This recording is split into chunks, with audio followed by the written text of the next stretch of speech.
I think if I were to sit in a room with my 13-year-old self and just be like, this is you in like 10 years, I think I would be extremely proud. And I would be so excited for the future, even just the highs and lows, everything that got me to this point. Yeah, like everything is an experience that builds your character. And I mean, I looked up to Emma Coburn, Corey McGee growing up, like as a kid, like in high school. I remember being like I want to be like them.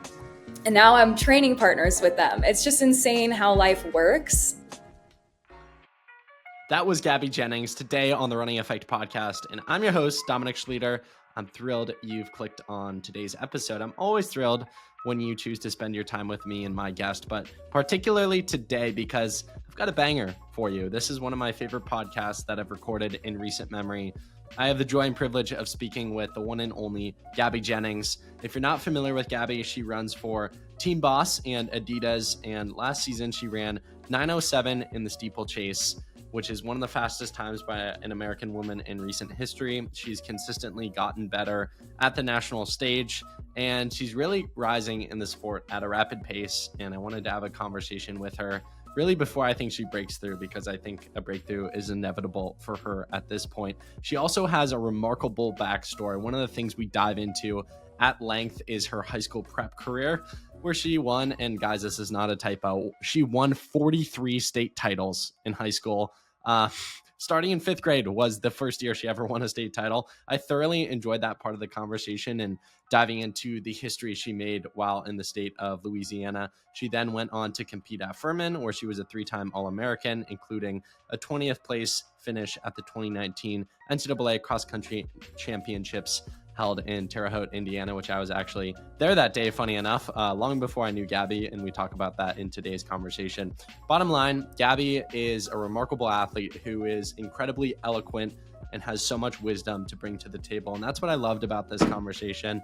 Obviously, it's impressive when you have accomplishments and accolades, but it's another thing when you can properly articulate and have gone through thoughtful reflection on what that means for you as a runner and as a person, and can articulate that wisdom and inspiration to the next generation, to the listener like yourself. And Gabbi does that in a way in which so few people do these days. So I was so blessed by this conversation. I'm confident you will be blessed by it as well. If it does bless you, please consider sharing the show with a friend. That's the easiest way in which you can help us grow this podcast, grow this show, is through sharing the podcast with a friend. Also, hit the follow button, hit the subscribe button. Would mean a lot. It keeps you up to date on when we drop new episodes. And then also, if you're feeling extra generous, give us that 5-star review wherever you're listening to this podcast. And with all those notes aside, I will not stand in between you and the wisdom of Gabbi Jennings. Enjoy it. Gabrielle Jennings, welcome to the Running Effect podcast. How are you doing this morning? Doing good. How are you? Doing really good. For those that aren't aware, which would be nobody unless it's a former podcast guest listening, generally most of my podcasts get scheduled where I'll send someone the link and then they'll fill out a time, they'll pick out a time. And there's a section that is like basically, you know, tell me about your PRs, accolades, whatever. It just helps when writing show notes and helps me to do minimal research. And Gabbi filled out that she won 43 state titles in high school, to which I had to text her and be like, excuse me, was this a typo or was I just that bad in high school? So let's go all the way back in time, Gabbi. Logistically, how did you win 43 state titles? I basically competed at the varsity level twice. I had obviously, so like I went to school in Louisiana, not really known for distance running. We've got a few kids now that are actually doing pretty well. There's a few that come along, you know, that I love watching. And, but back when I was there, wasn't really much going on. And I also went to a tiny little Class C school. So, that enabled me to start running with the Louisiana, with the LHSAA, rules. I was able to run in a non-contact sport. So I was able to run like basically whenever I wanted at the varsity level. So I started in fifth grade. And so I won my first state title in cross country when I was 10 years old. And then from then on, I would like double at the indoor meets, or we would like try to aim for a state record in the mile. You couldn't do the 2 mile or 3,200 and 1,600 at the same state meet. They wanted to like have more kids in the distance event. So I would do like a 3,200 and 800 double or something like that. And then I would quadruple at the outdoor state meet as well, most years, either doing the open 4 or the 4x4. Were you even aware of how impressive it was to win a state title at 10 years old in fifth grade? Because I think back to my fifth grade self or other podcast guests when they were in fifth grade, most weren't even like aware of the notion of like a state title in high school. Yeah, I mean, it was all pretty new to me. I just was in it for the fun of it. I just enjoyed it. I started running in AAU between fourth and fifth grade. I struggled a lot making friends when I was like in middle school. So I think like once I found my tribe and my people with like the track crew that I was on the Southeast Louisiana Roadrunners team. I met a lot of like lifetime friends through there. And so I just had fun. I was just enjoying it. I was just a kid. And I had this funny bet with my papa, my dad's dad. I was obsessed with Zero bars, like the white chocolate candy, in fifth grade. And I was like, if I win the state title, I get like unlimited Zero bars for the rest of my life. My papa ended up buying me a lot of them. And then I eventually got so sick and tired of them. I don't think I've eaten a Zero bar since fifth grade after that state title. But yeah, it's just a candy bar bet and the friends we make along the way. Love the story. Hey, Yeah. if the executives of Zero Bar are listening, maybe I don't even know can if they bring back a exist anymore. I partnership. haven't seen them in like a decade. I don't know if I need to look this up in real time. I don't know if It's I've like in ever a heard of silver that. wrapper. Yeah, they used to be in the vending machine. I think at I've my seen it. school and aftercare. I would always get them. Yeah, I think I've seen it, but never tried it. So maybe this is what I need to do between round 1 of having you on and round 2. We'll do a live taste test next time. All right. But it doesn't look that appealing, to be honest. No, it's not. I don't know why I like them so much. I don't even like white chocolate. Yeah. So fifth grade, you won a state title. Were you aware of like what that meant at the time? Like, were you the youngest person to ever win a state title in Louisiana? Yes, but I was so out of touch with the reality of what running is.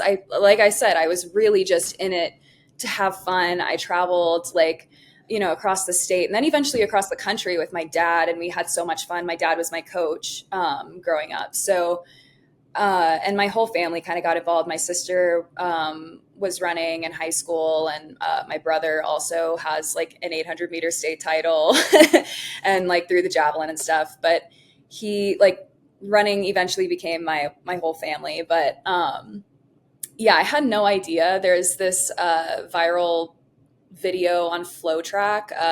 FlowTrack happened to be driving through Louisiana during the indoor state meet, my first indoor state meet, so in 2009. Again, 10 years old. And they happened to be filming the 3,200 that I won. And they did an interview after, and they were asking me what famous runners I looked up to. And I was like, I don't know. Like you can go back and watch the video. I sound like I'm on helium, first of all. But I had no idea who anybody was in the sport. I just was enjoying it. I didn't really know what it meant until I eventually started racking them up and started traveling out of state and racing these faster girls and that would push me to faster times. Let me ask you this. Were senior girls in Louisiana, the phones probably weren't too much of a thing back then. I would have paid money to see group chats or email threads or whatever was going on in 2009. Like, what was the thought for the girls who like had no chance of winning state titles and were losing to a fifth grader? I actually had quite a few friends. I think one of the things that helped me grow up and molded me into the person that I am today is that because I was running against people significantly older than me when I was so young, I was just around older people all the time. I felt like I kind of matured at an early age. But there were definitely a few girls on the starting line that would come up to me and be like, oh, you're so cute. Like, I just want to babysit you. No. I mean, I was very young. I was really small. So, I mean, I just took it kind of as like this is just funny. Like, I don't know. At what point did you, and maybe you never did, but I'm assuming there was a point which you started to, did you feel pressure for the first time? I would say when we kind of started going after like the like state records and stuff like that. I don't think I was ever necessarily, there were some times when I would like go down in distance and race like an 800 at If so, for indoor, it wasn't divided by class; it was divided by division. So we were in Division two, which was like multiple class levels. So I would race against like other girls from other classes in the state, and in like an 800, like Louisiana does, like when you get down in distance, they do have great sprints and like some pretty decent mid distance runners and stuff like that. So, sometimes I'd be like, oh, like I'm going to have a little bit of a challenge. But I do think when we started going after like serious times, creating like serious time goals, and then also like in cross country, trying to go to the Nike South region, like cross country meets and stuff like that. Like it was a better way to see how I stacked up against like the best girls in the nation, not just in the state. Were those races like a NXR South? How did you approach those and come out of those where you're so used to winning all the time and probably winning by a large margin, and then probably going to these regional meets and getting a little humbled for like twice a year? Yeah, it was definitely a little scary. Because it did feel kind of out of my element a little bit. I was definitely really used to kind of being out in front the whole time and not really being challenged in like the longer distance events in Louisiana. But yeah, I definitely was humbled. I had a lot of moments where, I did kind of have like a reality check of like, man, I guess I need to really work on this or work on this. And it was more just like a mental thing of, you know, I need to practice being mentally strong when somebody comes up to challenge me, which honestly, even to this day, I still am working on that. I think, we're forever works in progress. But, running is highly mental. At the end of the day, you could have great training, but if your mental game isn't, on par with where your fitness is, you'll probably be a little disappointed. So I think just learning to be a little bit more stubborn and gritty, which then eventually kind of translated into my collegiate racing.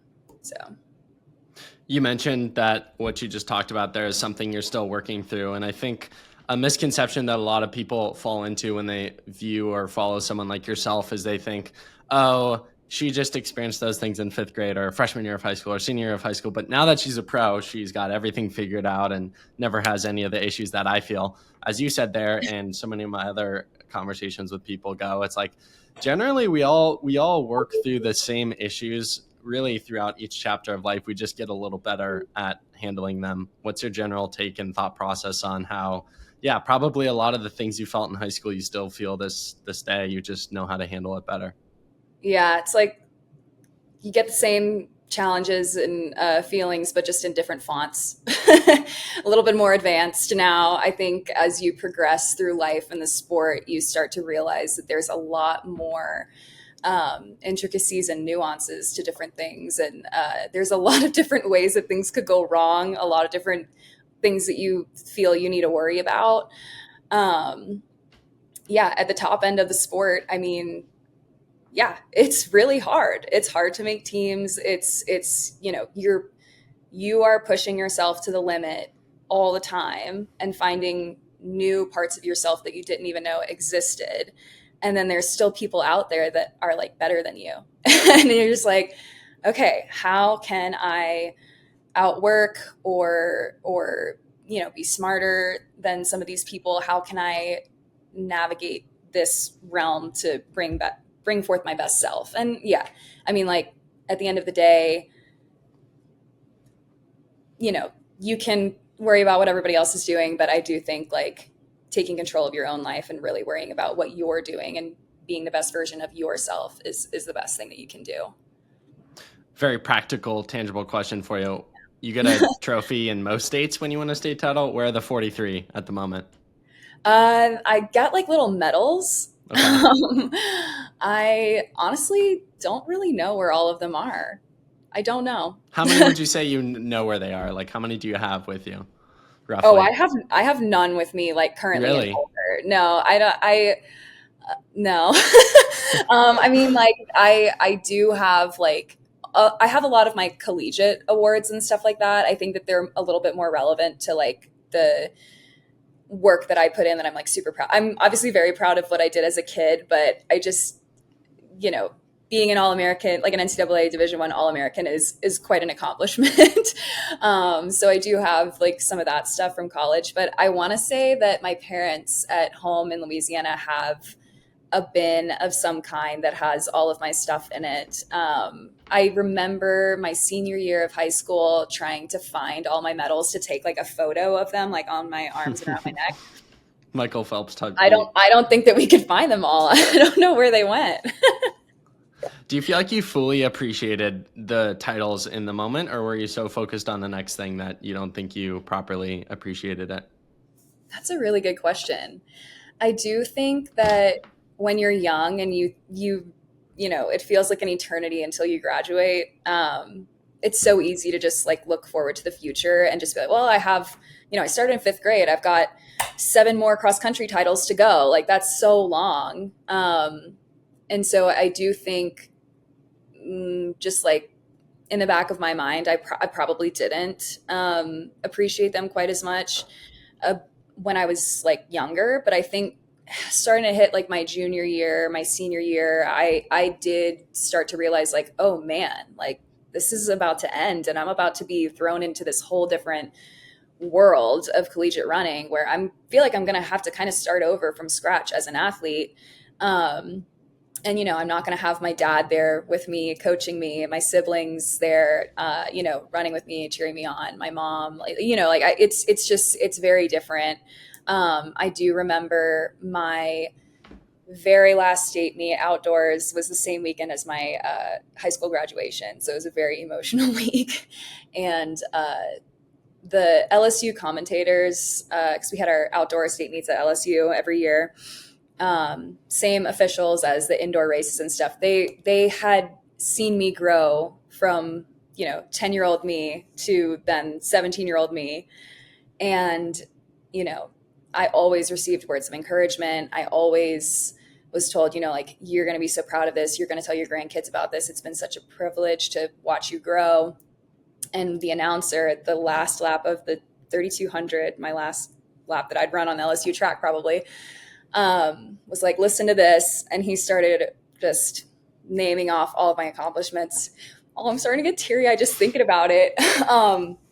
But yeah, he had me like crying by the time that I was running into the finishing line. It was quite an emotional moment for sure. And I think that's when I was like, wow, that's my Louisiana legacy. That's what I hope to inspire younger kids to, you know, to achieve, to push for, is to just see how much you can do. So deep, so good. I guess diving into that further, I mean, I'm not an emotional person. There's like a photo on there that story, but just like crossing the line, like with my hands over my face, just crying. Yeah, I mean, it's great. First off, go to the announcer right there. But two, I mean, what a beautiful way to like encapsulate your high school career with that moment and that story. It was a special moment for sure. It was really awesome. For you, in reflection, like, okay, we'll get to present day Gabbi soon, I promise. Obviously, remarkably accomplished. And I know just with the type of athlete and person you are that you've got big goals and you're chasing after them and you're training after them. And like, you probably want to do really big things in the sport that you haven't yet accomplished. And I'm sure a lot of times that takes away, because even I think in the notes you left me in the emails, like, if you want to go into, if you really want to know like minute details, I won 43 state titles in high school. And so I don't even know if you wanted to go. Yeah, well, because I think maybe you weren't even anticipating that would get brought up. But I think the beauty of going back is it encapsulates who you are as a person and your journey to get to this point. I guess my question is, like, present day Gabbi, probably striving after all sorts of things. Do you ever go back to high school version of Gabbi and just think like, oh, if I was to go back and share where I'm at presently, sponsored by Adidas, I've run 9:07 in the Steeplechase, I'm one of the best runners in the US. Like, do you ever think that like, oh, okay, it's good to strive in the present moment, but also I kind of have made it and maybe I don't need to, you know, keep chasing after the next thing? I think it's like so inherent as a distance runner to want to keep chasing the next thing. But I do think, yes, I think if I were to sit in a room with my like 13-year-old self and just be like, this is you in like 10 years, I think I would be extremely proud. And I would be so, so excited for the future, even just the highs and lows, everything that got me to this point. Yeah, like everything is an experience that builds your character. And I mean, I looked up to Emma Coburn, Corey McGee, like growing up, like as a kid, like in high school. I remember being like, I want to be like them. And now I'm training partners with them. It's just insane how life works. And I guess I kind of forgot your initial question, but like it's really awesome. I do think like when I sit down and I'm just like, I'm here in Boulder, the place that I always wanted to train since I was in college and visited for the first time. I'm on my team that like I when I asked to join Team Boss, I honestly thought I didn't know anything about it. I thought I was going to get shot down. I thought it was just kind of a pipe dream. I thought, but you know what? I was like, I'm just going to shoot my shot. I have an individual offer on the table with Adidas. I'm going to shoot my shot. And I texted Joe, and Joe was down, and honestly, never looked back. So it's like, I think, yeah, if I just sit here, man, I have to be so appreciative of past me making these really hard decisions by myself, or just yeah, yeah. And like also obviously I think it's really important the people that you surround yourself with. And I'm glad that I've made the decision to surround myself with the best people that have my best intention, or my best interest in mind and stuff, and will always push me to be better. How do you balance the two sides of what we kind of just spoke about, of like appreciating where you've come from and how far you've come, while also still having those big dreams, which, as delusional as they might sound, I'm sure you win. I'm sure you dream about winning like the Olympics in 2028 and all sorts of those things. And you kind of have to, if you're going to, like, nobody just stumbles across winning the Olympics. You really You have have to to be a believe it. little bit delusional. You have You to like do. kind of believe in yourself when nobody else does. And I'm lucky that I actually think that I have quite a large community of people that believe that I can do what I want to do. And I think that that is, obviously you have to believe in yourself first and foremost, or else you're not going to really do anything. But I do think that having that community of support there is essential as well. And I think like balancing it is just a matter of I'm just on my way. I'm just on my way. I don't know. I think, you know, every step that I take forward is honoring past Gabbi as well. And every step that past Gabbi took is honoring future Gabbi. So I don't know. I just like to What a picture it quote as right like there. it's just a journey, and I don't know where it's going to lead, but I'm kind of excited. That's the whole point, is that you just don't know. I mean, unfortunately, running could end tomorrow. I mean, knock on any kind of wood. I mean, I'm healthy. I'm super fit right now, and really looking forward to a great indoor season. But yeah, like I mean, it's just a journey. I don't know. everything's tied, everything's interconnected. And I think like the balancing part is just I'm just on my way. It's just another day in the life. It's just One of the, simple. I don't one know. of the, yeah, totally. One of the things I've always been curious about is, with that like striving toward the next thing mindset, I think the fear with that is you get to the end of your career having not appreciated the steps you took. Like, what's your thought process in the present moment? At probably, like, I'm catching at a really unique moment where you've done a lot of things in the sport, but I think anyone who knows you or follows your career is okay, she's about to take off. She's about to Like break on the through. bubble, Yeah, yeah. exactly. So how do you again, kind of goes back to a question I asked previous, but diving deeper into it, like, figure out of how do I appreciate these moments of progress that will inevitably happen throughout the years, while also, yeah, still striving for more, because that's how I'm going to get to new places within the sport.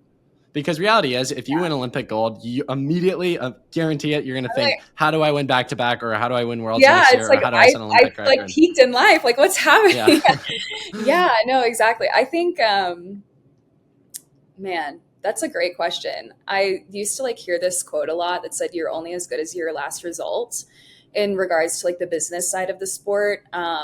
And unfortunately, I do think that that's kind of true, just as far as like getting into meets and sponsorship opportunities and such. But I kind of think that I've not really won anything super, super big yet. And I look forward to that day. But I do think that I have actually learned a lot more from my failures and from my losses that I wouldn't even necessarily label as failures and losses because I've learned from it. And like coming up short and such, I think that those are actually what I've appreciated more about the sport because I've actually, I think, learned more about myself, even just as a person, through those failures than I necessarily would about winning. And so I think when I look back, balancing that is just like, okay, well, I'm very excited about the future, but I'm going to use this past. It's very, very valuable for me. And I know what works, what doesn't work. And I'm going to use that to push forward. I'm going to use my failures to push forward. And in doing that, I've created this like bank of just very, very valuable past experiences that nobody can take away from me. It's mine. I've lived it. I've felt it. I've been in the thick of it. And I think, it makes me really cherish those moments more. There are definitely going to be people who listen to this conversation who have won state titles. If you're listening and you've won more than 43, you probably don't exist, but please let me know. I want to give you your flowers. And then on the contrary, there are people probably more likely, including myself, who have never won a state title, but either dreamed of it or currently dreaming of it, or just are in college and that period has moved on. But a lot of people have the same general goal of doing big things within the sport, and that could look different. It could be running your first marathon, or it could be signing a professional contract one day and racing the best of the best. What would you say to the listener out there in terms of like, yes, I won 43 state titles, but you don't have to win a single one to be where I'm at today? And the 43 state titles, yes, are a part of who you are and helped you get to where you are today, but everyone's path is different. And just because you hear me say I won 43 state titles, like it's not necessary to do what I've done in the sport. Yeah, I mean, I will say my situation was situational. So it was definitely kind of a rare unicorn moment. But I will say the sport of track and field, cross country, just running in general has evolved so much, even since I was in high school. And I would say like my biggest advice to somebody like that is to really be mindful of your progression, because people progress very differently. I know a lot of people, I'm good friends with a lot of people that kind of peaked in high school or peaked in college. I was very lucky to have a coach, my dad, that really cared about me and cared about the sport and really saw this potential that I could get where I wanted to go. And honestly, it first started off as like, well, I'd love to just get like a full ride to a college. Like that's kind of how it started. Once I entered high school, I was like, oh, like, I mean, maybe I can do this. But I will say like just playing the smart game, because people will hammer themselves to have like this short moment of glory in high school or college, which, it's so much fun. But I just feel like a lot of that success is kind of fleeting, and you will wreck yourself mentally, physically, emotionally. It's hard. It's a tough sport. And if you are constantly battling injury and asking yourself, like, why am I doing this? That's just not enjoyable. Life's too short to not enjoy it and enjoy what you do. So I would just say, like, even my coach today, Joe Bosshard, like, we always err on the side of caution. I'd rather be happy and healthy because I'm a human outside of sport, than, hammering away for this like short-term success. And, all of my current teammates are, we had a lot of really like, much older women on the team, up until their mid 30s that were still running well and running PBs. And I think, that is just proof that there is longevity and success in the sport if you just play it right and you really focus on what you need to do, what your body type needs, fueling, sleep. If you're going to take it seriously, you got to kind of go the whole 9 yards and live the lifestyle, and really understand that everybody needs something very different. Don't want to brush over your years at Furman, as one, you were incredibly accomplished there, but two, I know they played a massive role in who you are as an individual today. So just for those who don't know and don't have context, you were a 3-time All-American during your time there. You also held PRs, if I'm not mistaken, of 204 in the 800, 412 in the 1500, 437 in the mile, and 1533 on the 5K in the 5K. How would you describe those years at Furman and how formative they were for you to take the next step in your athletic journey and progression? Man, Furman pushed me to my limits in every way possible as a human, in like the very best way. I think the team was small enough that we all held each other responsible, and we all had very high expectations of each other. And I think that culture was something that I really lacked in high school because I didn't have teammates. I didn't really have anybody like-minded like me. And I think college is really unique because it's the first kind of decision that you make as a young adult that's like, this is what I want to do, this is where I want to be. And so you had a bunch of individuals making the same choice to be there at the same time and work together. And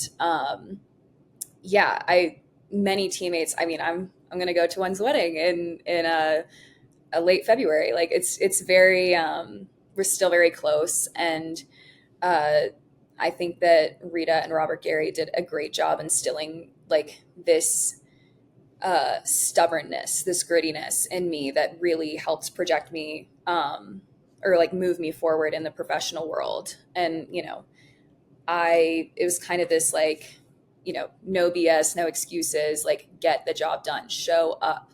And I think that was, my dad was very like, like he wasn't like a pushover, but it was very much so like, what do you want to do? Kind of like, it was a little bit more lenient. It was a little bit more laid back, and the pressure wasn't as great as collegiate running. But I do think like going to a very academic school as well really helped me kind of figure out how to navigate like the busiest time of my life. I felt like I was so busy, always doing something. And I really felt like Rita and Robert Gary really held me accountable to my goals and what I said that I wanted to do. And I loved the team atmosphere, and like especially in cross country, because I felt like you were just doing it was more than you. You were doing it. If you couldn't do it for yourself, then you do it for the girls on the team. And I think that is a really, really fun thing to do in college. I think something that's super unique about Furman is their results are comparable to like Power 5 schools, but they're not a Power 5 school. So they probably don't have the budgets and recruiting workforce that other schools do and the fancy facilities. And I think like the people who I've talked with on Furman's team have this like chip on their shoulder that doesn't come with some of the other schools that they were recruited by. I mean, you see this most recently with like a Dylan Schubert, and I love my conversation with him where he placed third in the NCAA, and like that guy wanted it more than a lot of people on the day. And I think that's just how they make them at Furman. So how would you speak to your own time and process there? Yeah, I would say like you learn to you at Furman, you are a student athlete. I think a lot of athletes that go to these bigger schools get kind of the princess treatment a little bit sometimes. Yeah. Well, I mean, I was a communication major. But... Oh, were you really? Forget I said anything. But like through and through, like that's just how my brain is. No, like I mean, we had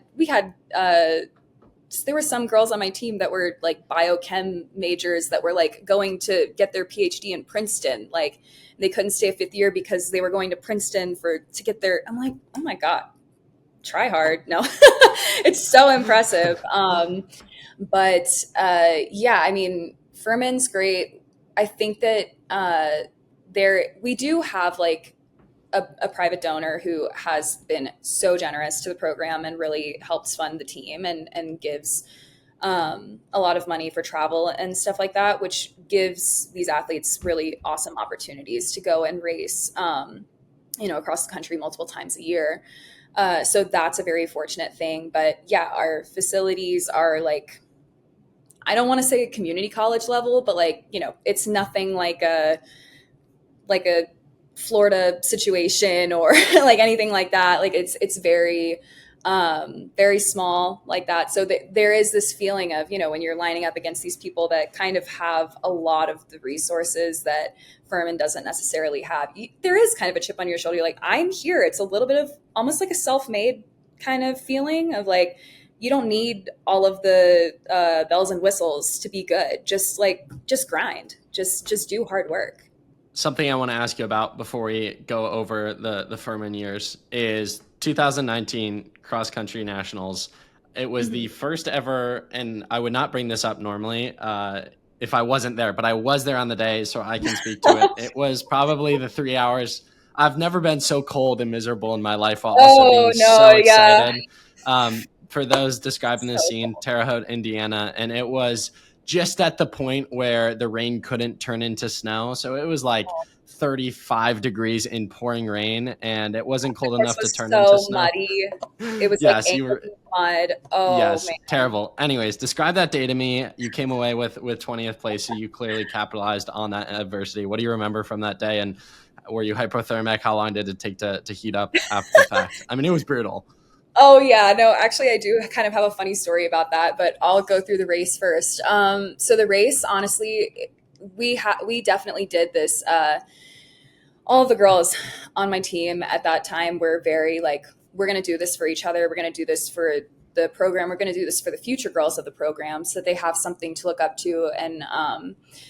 And so, there was this great sense of team and like sisterhood of like, this is our last go together on the grass, and this is going to be an epic thing. They like started the race with this crazy instrumental. Yeah, that was weird. Epic. It was honestly, it was epic, but like, have they ever done that before? I think I was like going into battle. It was like at a gladiator. Off the starting line, it looks like you're going into battle. So you're like, man, I'm about to slay some people.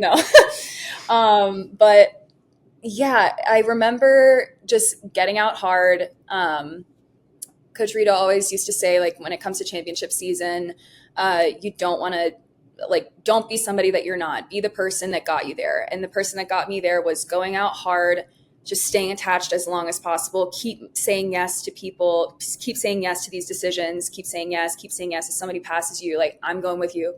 Like, just, like, turn your brain off and stay attached. That was my assignment. And I think I did a really good job with that until like the last K. I think I was sitting in about 9th or 10th place until the last K. And then that last uphill stretch, like 400-meter stretch going into the finish, I remember one of my teammates passed me. I didn't realize that she passed me because I was going like tunnel vision. So yeah, it was pretty bad. And I remember like collapsing across the line and just being like, that was everything that I had. That was everything that I had. And honestly, like, what a beautiful way to send it out. So, but I remember our coach checked us out of our hotel room that morning, everybody on the team except for my room and then one of the guys' rooms. And so she was like, you have like an hour to get your stuff and like shower, and we're going to head to the airport and go home. So everybody was in my room, like using my shower. I didn't even get to shower, and it's like so muddy, and I have Raynaud's, so I have no circulation in my hands or feet. They turn completely white, and can't feel them, stinging like numb sensation for hours on end. I never got into the shower to be able to like warm up. And so I ended up traveling back the like rest of the day. We were going to go out after that. So I wore like these wedges in the airport, like on the way home, and I couldn't feel my feet still. And turns out I thought that I had like a neuroma or something, but I had like not frostbite, but frost nip. Basically I had nerve damage because I was like wearing heels, and like I couldn't run for like a week after that. Oh my gosh. I mean, we were taking time off anyway, but yeah, it was so cold that yeah, brutal. I felt I like got nerve damage in the ball of my foot. Oh my gosh. Was that a conscious decision not to shower? Or you simply didn't have enough time. You let I like everyone go took a ahead of wet you. rag. I took a wet rag and like washed, like just like scrubbed the mud off. But I didn't have time to shower because everybody else was like just in and out of the bathroom. And I was like, well, okay, I guess I'm just going to take a wet Brutal, rag. because it was your room too. I know, I was like, come on. I mentioned this a few minutes ago, but now, I think I can confidently say one of the top runners in the country, at least in the steeplechase. He ran 9:07. Just from a time perspective, absolutely crazy. I'm curious to hear about like the bridge between obviously 20th in the country. Don't want to take away from it. Really good result, but there are a lot of people who place top 20 in cross country, even lower than that, who don't go on to do the things that you've been able to do. From high school to college and now college to professional, it seems like every stage you've kind of taken a little bit of a leap. What would you credit that to, specifically this kind of college to professional leap? I would 100% credit it to the people that I've surrounded myself with. Because I will say my fifth year, when like after COVID and stuff hit, I felt that the Garys did a wonderful job really marketing me to um, all of these agents, all of these professional running groups. They had a ton of connections. And obviously I like went and ran some professional races my fifth year unattached, which then I was able to like help reinforce those relationships and introduce myself, make friends with teams and stuff like that. But at the end of the day, like seventh place, my fifth year at NCAA's not, it's just such an average result. Oh, sorry. It's just such an average result that like, but I had people behind the scenes always being like, no, she's got promise. She has this going for her. She has this going for her. Something that maybe I can't even see, but like somebody objectively could see it and vouch for me. So I 100% credit it to the people that I've surrounded myself with. And like even today, the women that I train with hold me to the standard of excellence that I didn't even know existed, but here I am, and here we are together. And it's it's hard to be a team of one. I think you need to surround yourself with people that have either been where you want to go or are where you want to be. And I think you win with people, as Coach Rita would say. You seem like someone who just like genuinely through this conversation, like you genuinely love what you do. You genuinely love the sport of running and becoming better within it. Can you speak to that love for the sport and how you feel like it's fueling you in the present day and going into the 2025 seasons? Yeah. This is kind of just like simple, but I do. I love the sport. I don't even remember I don't remember life any differently than running. And even if I stop, I'll still keep going. But I just think that there's something wonderful about the sport and that anybody can do it. All you need is a pair of shoes. You don't even need like a fancy watch. I guess you don't even need shoes. You just need a place to go and run. I love it that anybody can do it. And I think that because anybody can do it, when you reach the top of the sport, it's like, I've actually made it, like anybody could do this in the world, but I did it all the way. And I think that kind of fuels me a little bit. It's like, okay, like I'm actual world champion. I'm not 7 feet tall, so that I'm world champion. I'm like, you know what I mean? Yeah, I do. I love the sport. I love the people in the sport.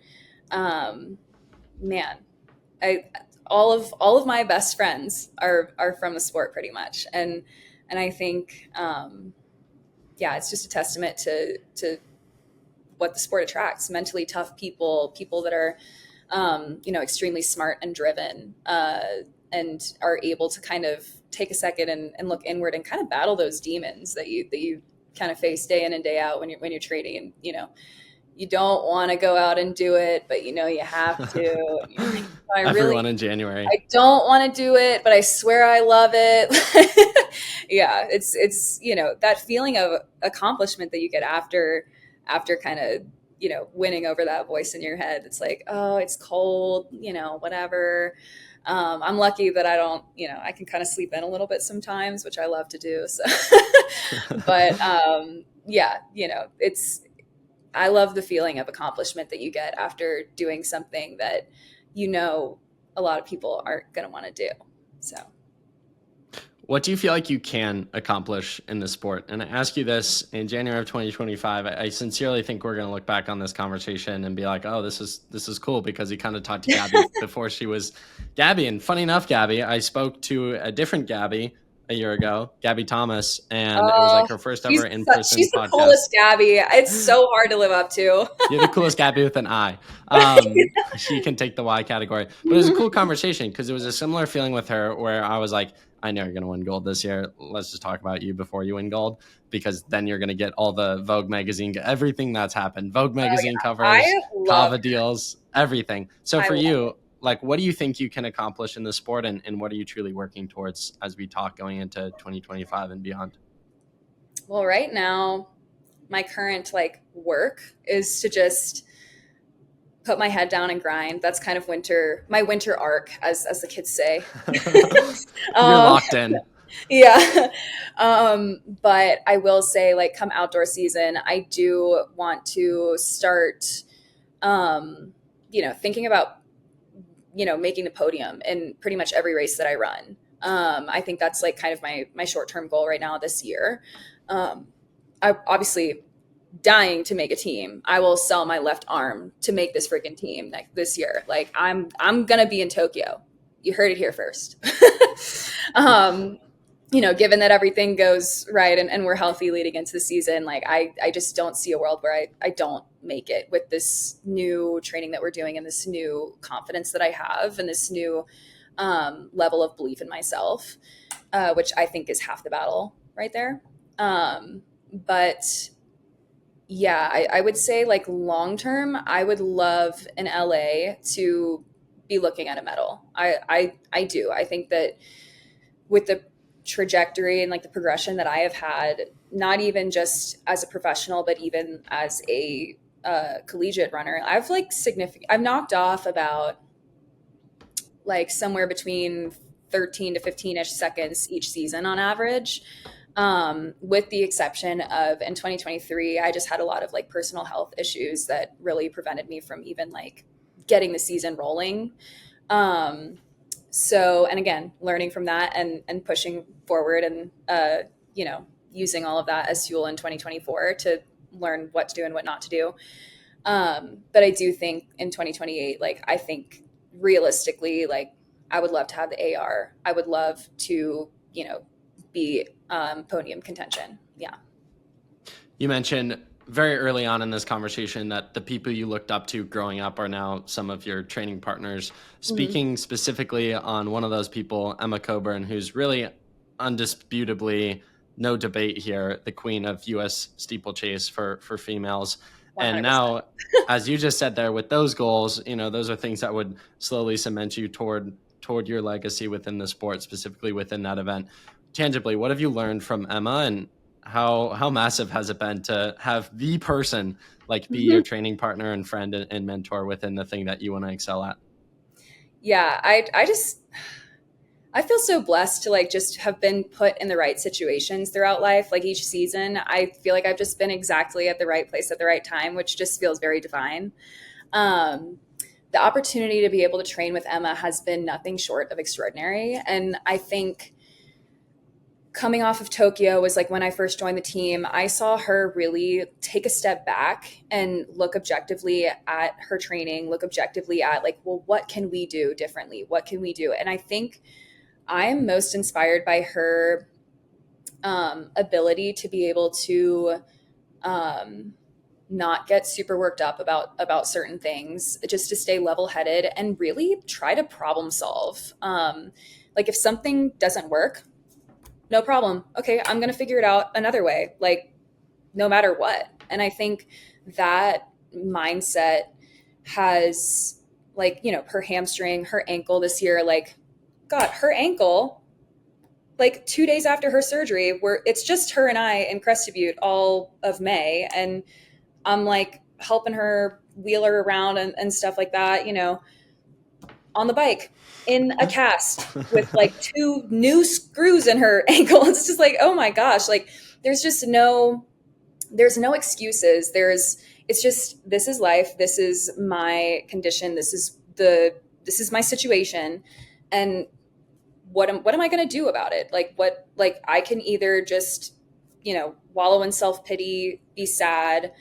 And you can have moments. It's okay to have moments of, feeling everything.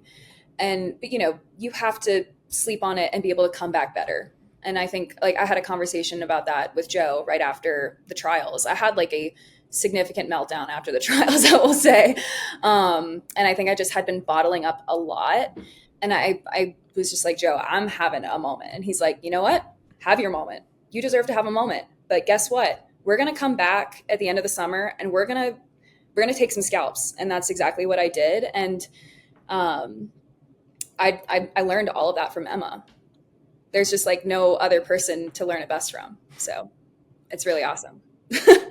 Going back to those high school years, you mentioned that final lap and how that moment kind of defined your legacy within high school. I know you're very early on to your professional running career, but as you look toward the date that will inevitably come one day where you hang up the spikes and look to do other things within your life, what's the legacy that you want to leave behind within the sport as a whole? And what do you want people to think of and remember when they hear the name Gabbi Jennings? I've never really thought about this that much, honestly. I mean, obviously title and accolades are kind of what the sport feels like it's all about. But I think just based off of my experiences that I've had in the last few years, I would love to speak more on, like the mental and emotional side of the sport. I struggle, and I feel like I've actually been pretty open with it in the last year or so about my struggle with anxiety and the journey through that, and kind of having like a breakthrough in around like July, August, June type area. I was working through a lot during the trials. But I think I just want to be remembered as person that didn't give up, was on the bubble, almost made it, but kept pushing forward. I think that's kind of like what I want to be remembered for. I don't know how many more fourths I can take before I get a little a psycho, but we're hoping to break that curse of fourth place this year. But no, I think it's heartbreaking to be, almost there. And I think a lot of people can either, just kind of, again, like wallow in self-pity, which I definitely did have a moment. You can have a moment, but like to be sad and stuff. But, you have to come back to yourself and be like, okay, we're going to come back stronger. And I think that's kind of what I would like to show people. It can be done. Totally. In a word, Gabbi, wrapping up this conversation, what's the final takeaway message that you want to leave with the audience? I would say just embracing everything. I think a lot of people think that, man, I'm supposed to be happy. Like, man, I'm supposed to have success. What if you're not? What if we're supposed to feel a little bit of sadness every now and then? What if we're supposed to fail before we succeed? And I think a lot of people just want to skip over the not so fun, kind of ugly crying parts. But I think those are the parts that you learn the most about yourself. Like, honestly, I learned more about myself not making the Olympic team than I would have if I did make the Olympic team. And that little bit right there, I'm going to take that for the rest of my life and be a better human because of it. And I think if you can switch your mindset to thinking about it in that way of like, I do need to feel everything. Life's meant to be felt and absorbed. The good, the bad, the ugly. I don't know. I think it just, I don't know. Life is just meant to be lived. It's just not going to be happy all the time, but that's totally okay. I have an Instagram reel that I'm going to send you later that's right on that point. And I just want to ask you, I'm pretty sure that I actually pulled that subconsciously from your Instagram feed that really? I saw. Yeah, I think so. But like, it is so true. Life is messy, beautiful. Like it's everything. You have to experience everything. Otherwise, like it's the gift of life. The bad parts wouldn't exist. And then like, if the bad parts didn't exist, then the good parts wouldn't either by comparison. So Totally. When's the book, podcast, whatever you might call it, coming out? Because genuinely, I talked to so many people. Yeah. And just like, I love all my guests and conversations. I only ask people on the show that I'm confident will produce amazing conversations. But there's this little thing on Riverside, which is where I record, where you can like clip just to come back to, or like create a social media clip. Most episodes are lucky if they get 4. We're up to 12, and I feel like I've subconsciously tried to not hit it too many times. Otherwise, it'll be hard to find which ones I want to pull from. Like, That's genuinely, do you have any plans of like becoming more public with some of these thoughts? Because a lot of people have the thoughts. Not everyone can articulate them as well as you. And some people don't. Thank you. Balloons, okay, I don't know what's going on. But very few people have both. And I think that's something you've been gifted by. Thank so you. any plans for any of that? I actually have, it's been in the back of my mind to maybe start putting together like a little bit of a book of some kind, just because I do have this like crazy experience from, growing up in the sport and the 43 state titles and such. I would love to eventually work with a team and do something like that. I think the one thing that I'm still kind of on that bubble, and I'm waiting for that like breakthrough moment to really feel like, okay, now I can kind of speak on this. Because I still do kind of feel like I'm in, still in like the thick of it a little bit, working through, and obviously we're always working through stuff, but I'd love to have that like one little shining moment that's really like the peak. But yeah, I just started my master's program in motion media, and I would love to eventually create some work that would kind of reflect my thoughts and feelings and experiences as well. Maybe post some on my Instagram in the near future, depending on my free time and projects that I get to make. So. Amazing. Yeah. Everyone stay tuned. Gabbi, final question for you. The question I ask every guest on every single podcast. If you had Gordon Ramsay coming over to your house for dinner, what would you choose to make for him? So, I mean, I'm a Cajun girl at heart. So every winter I go to this Louisiana or New Orleans School of Cooking class with my family. We've made it a tradition, and I feel like I could cook like a mean jambalaya. Amazing. Corey and I have cooked jambalaya for the team before as well. Like, so I feel like I've got confidence in that. We got some good flavors going on. Gabbi, thank you so much from the bottom of my heart for this conversation, for the gift it was. And I sincerely can't wait to see the ways it impacts people. So keep up the great work. So excited to see all the ways that God will use you on and off the track in the years to come. Thank you. Know you've won a new fan in me today. And yeah, so excited for you. Thank you so much. I appreciate it.